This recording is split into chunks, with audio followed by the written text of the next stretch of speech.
Hello, everyone. My name is Justin Blalock, and this is my presentation on the uptake of per and polyfluoroalkyl substances, or PFAS, in cannabis sativa. So first, we'll start with just a general overview of PFAS and its history. PFAS are man-made aliphatic fluorinated compounds.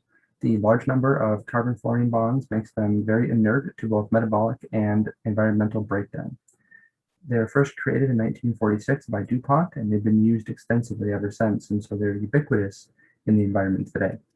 They're found in an estimated 90% of Americans' blood serum, and exposure to these PFAS can cause adverse health outcomes such as thyroid disease, metabolic imbalances, and even cancer. Agricultural products are known to be a significant source of PFAS exposure, yet there are no peer-reviewed publications that discuss how this might impact cannabis. And so that was the main goal of this literature-based review, was to call to attention the likely threat of PFAS contamination to the cannabis industry. And so for the literature search, it was broken down into 5 different categories, which can be seen in Table 1. And then key search words or phrases were used in order to sharpen the focus of the search.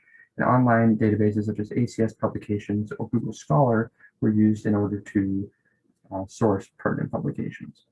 And so the most surprising thing that came out of this research was that dietary intake is actually the most common route of PFAS exposure, which you can see in Table 2. It accounts for over half of all PFAS exposure. And this is likely from agricultural goods, because plants can uptake PFAS from their environment, whether it be from soil, groundwater, or even irrigation water. Carbon chain length, soil pH, and soil organic matter, respectively, are the most important factors in determining how that PFAS moves within the plant and also within the environment. With figure 3 showing you an upward trend of root concentration factor with increasing chain length. And what this tells you is that longer chain PFAS are more likely to adsorb or absorb to the roots of plants than shorter chain PFAS, which are more mobile in the environment. Figure 4 shows a negative correlation to translocation factor with increasing chain length.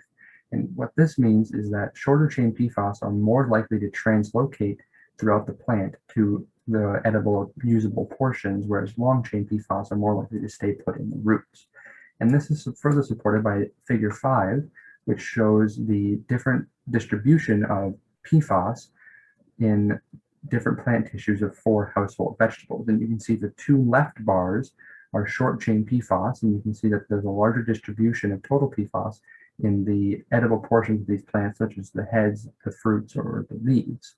Whereas the longer chain PFAS, the 2 right bars, are more likely to stay in the roots.